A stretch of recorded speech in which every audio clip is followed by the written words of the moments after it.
Ah, qual é o limite absoluto da dignidade humana? Essa é uma daquelas perguntas que, numa conversa casual, parece ter uma resposta óbvia, né? Exato.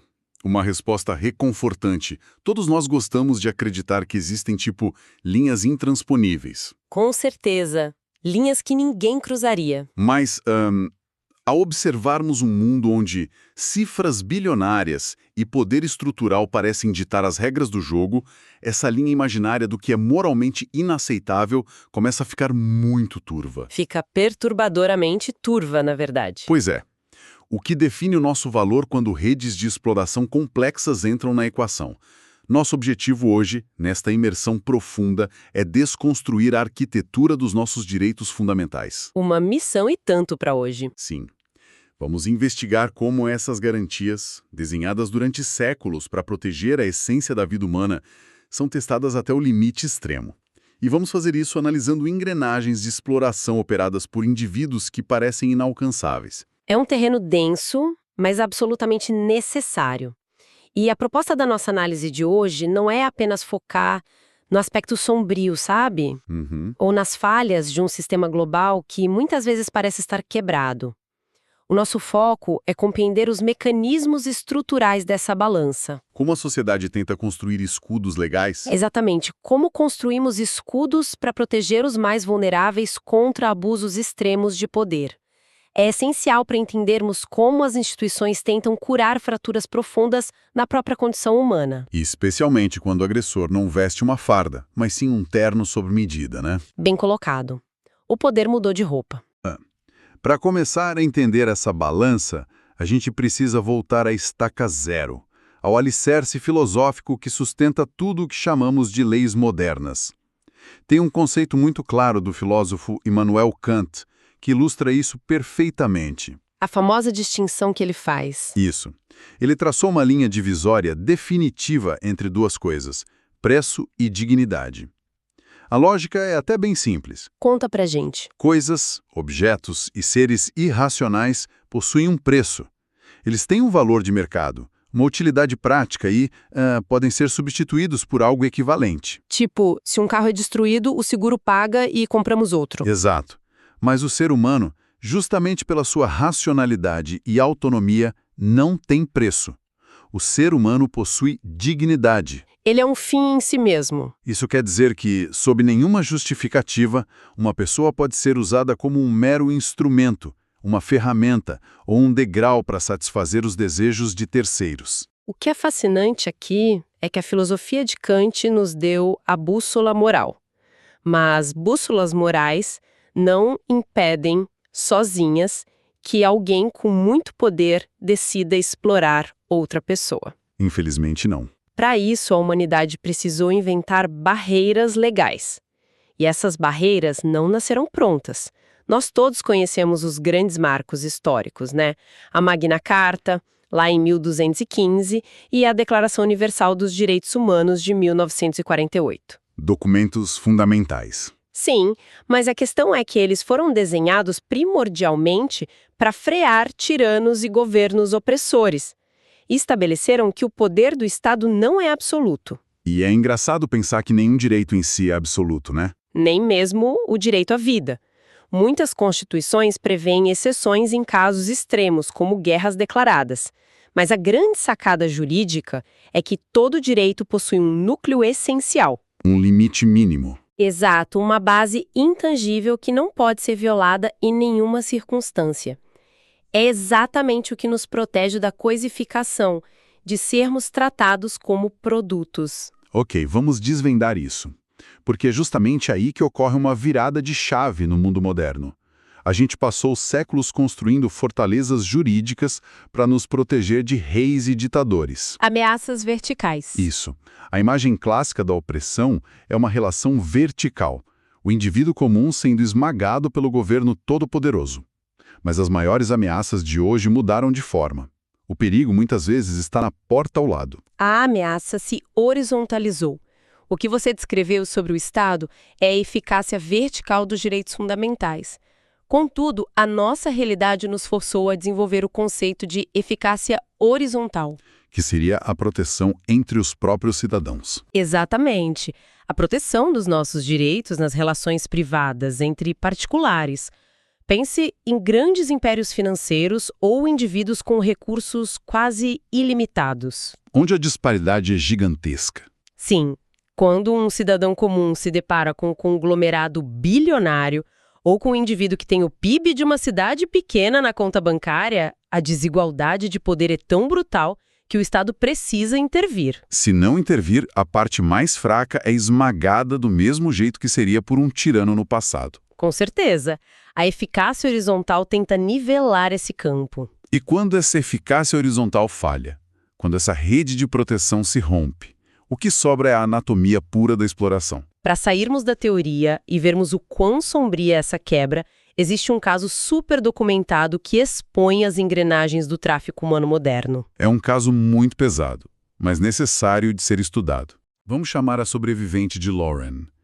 Ela foi atraída por dois indivíduos conhecidos como David e Márcia.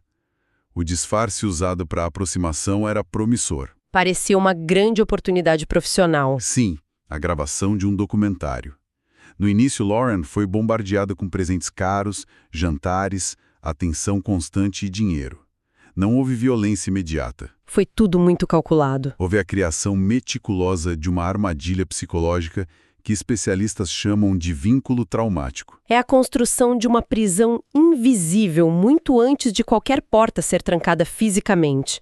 O vínculo traumático confunde a vítima. Mistura tudo, né? Mistura afeto com abuso. Isso cria uma dependência que destrói completamente a percepção de perigo da pessoa. Ela não consegue mais ver o predador como uma ameaça. E uma vez que essa teia de confiança estava firme, a coerção real começou. Lauren foi induzida a assinar contratos abusivos de prestação de serviços. Contratos cheios de jargões jurídicos para mascarar a realidade. Exato. Escondiam que ela seria sistematicamente explorada em redes de prostituição. Ela foi traficada por várias regiões e todo o dinheiro que ela gerava era confiscado. E veja como o controle operava. A chantagem. Isso. Quando ela tentava reagir, a força física nem sempre era a primeira arma. David usava chantagem legal, ameaçando processá-la por quebra de contrato, usando o próprio sistema jurídico contra ela. A eficácia horizontal sendo totalmente corrompida. E, simultaneamente, ele aplicava chantagem moral. Ameaçava destruir a vida dela divulgando fotos explícitas. Depois dessa tempestade de ameaças, ele voltava a cobri-la de presentes e falsas desculpas. Cimentando o ciclo do trauma. Foram meses de tortura psicológica e física até que ela conseguisse escapar. 6 meses. É desesperador. Se conectarmos isso ao quadro geral da criminologia, o caso da Lauren expõe um paradoxo que incomoda muitos pesquisadores. Se olharmos para as teorias tradicionais... Como a teoria da desorganização social. Essa mesma. E a teoria do controle, a premissa básica delas é que a criminalidade encontra solo fértil na pobreza, na falta de oportunidades e onde os laços institucionais são fracos. Onde o Estado não chega. Exato. A riqueza, a educação de elite e as fortes conexões sociais deveriam, em tese, funcionar como um escudo contra o comportamento criminoso. Mas não é o que a gente vê na prática com essas redes de alto nível. De jeito nenhum. O que vemos desafia essa lógica de frente. Estamos lidando com predadores que utilizam sua riqueza monumental e suas conexões não para evitar o crime, mas para orquestrá-lo em escala industrial. Blindando-se contra qualquer consequência. Exatamente. Usam um sistema para se proteger. O que nos leva ao perfil de quem constrói esses impérios de exploração, que raramente se encaixa no estereótipo do criminoso comum. Existem registros biográficos de um operador de um dos esquemas transnacionais mais infames da história recente. A juventude dele é um contraste chocante com o que ele se tornou. Totalmente. Colegas de escola o descreviam como um garoto quieto e nerd, alguém que estava sempre sorrindo pelos corredores. Ele era um prodígio em matemática. E um músico super talentoso. Verdade. No verão de 1967, ele frequentou o prestigiado National Music Camp, em Interlochen. Era o retrato do garoto brilhante do meio oeste americano. E a grande pergunta é, como uma trajetória que começa em um acampamento de música clássica termina na arquitetura de uma rede global de tráfico. Como isso acontece? A trajetória desse perfil é praticamente um estudo de caso sobre o que acontece quando o acúmulo de poder ocorre num vácuo ético absoluto. Aquele jovem construiu uma persona que abriu portas em Wall Street e na alta sociedade. E teve um ponto de virada específico, não teve? Teve sim. O verdadeiro ponto de virada institucional aconteceu em 1991. Ele recebeu uma procuração de plenos poderes de um magnata do varejo. O bilionário por trás da Victoria's Secret, certo? Ele mesmo. E essa não era uma procuração comum. Era um documento extraordinariamente abrangente, que permitia a ele gerir fortunas colossais. Comprar e vender propriedades. Assinar declarações fiscais complexas, ter controle total sobre o império financeiro. E foi essa arquitetura massiva de capital que serviu de cortina de fumaça. A infraestrutura logística para movimentar pessoas estava escondida sob transações legais. Sob o manto do mercado corporativo e imobiliário. A dimensão dessa estrutura é tão vasta que muitos argumentam que ultrapassa a categoria de crimes comuns. Existe um debate atual e muito sério conduzido por especialistas internacionais ligados à ONU. É uma discussão importantíssima sobre a classificação no direito internacional. Devido ao nível de manipulação institucional, o uso de rotas financeiras internacionais e blindagem sistemática por décadas, discute-se se esses atos não deveriam ser elevados a crimes contra a humanidade. Porque não são desvios isolados, né? Não mesmo. Estamos falando de um ataque coordenado contra os direitos fundamentais, onde a própria máquina capitalista e jurídica é armada contra os mais vulneráveis. E é exatamente essa blindagem que gera uma fricção imensa quando as estruturas começam a ruir. Quando redes desse nível são expostas, os segredos ameaçam arrastar figuras proeminentes. Entramos no território onde a disputa pela informação fica feroz. O vazamento, a desclassificação de documentos gera ondas de choque que afetam a diplomacia, a ciência e a política. E aqui é que fica realmente interessante, para não dizer distópico. Quando o público pôde finalmente ver essas comunicações privadas da elite, os detalhes eram bizarros. Ficaram expostas coisas muito perturbadoras. A influência não se limitava a negócios ou política, ela se infiltrava na ciência de ponta. Havia propostas de financiamento para cientistas na Universidade de Harvard para investigar um suposto genoma do prazer. E não parava por aí. Discussões sobre correlações neurais, laboratórios dedicados ao prolongamento extremo da vida. É a coisificação humana levada ao nível molecular. Financiada por um grupo que tinha um complexo de Deus claríssimo. Se achavam imunes às regras biológicas e morais do resto do mundo. O desmascaramento desse nível de arrogância quase sempre desencadeia batalhas políticas, né?